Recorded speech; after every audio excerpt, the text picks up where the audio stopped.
Hi, my name is Chris Christopoulos. I'm the fire chief in Lebanon, New Hampshire, and more importantly, I'm a prostate cancer survivor. During my annual physical in June of 2020, my doctor drew some blood and sent it out to be screened for prostate cancer. Lo and behold, my blood test came back with an elevated PSA level.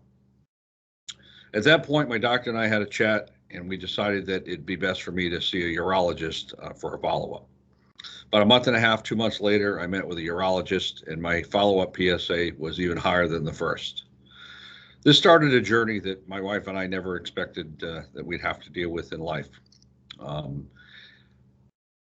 Bunch of meetings with my doctor.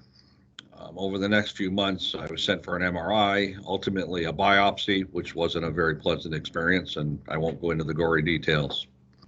In December 2020, all of my pathology reports came back, and I was diagnosed with an aggressive form of prostate cancer that required treatment.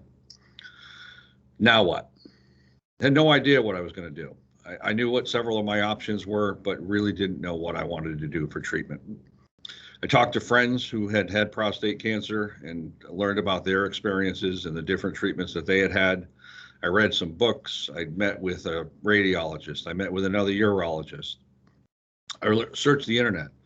I don't recommend that as the first course. A lot of information, a lot of conflicting information.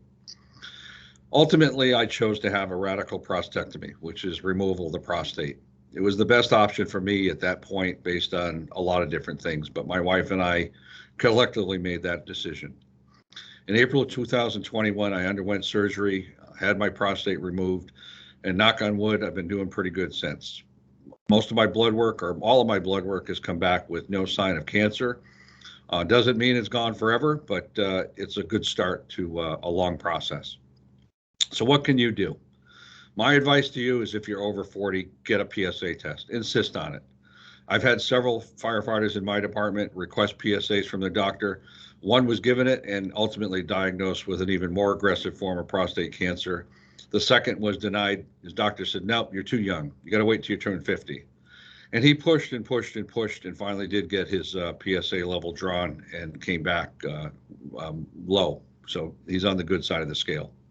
But insist on it. It's important. I never had any history of cancer in my family, and I fully believe that the cancer I developed was a result of my profession. We'll talk about that in a minute.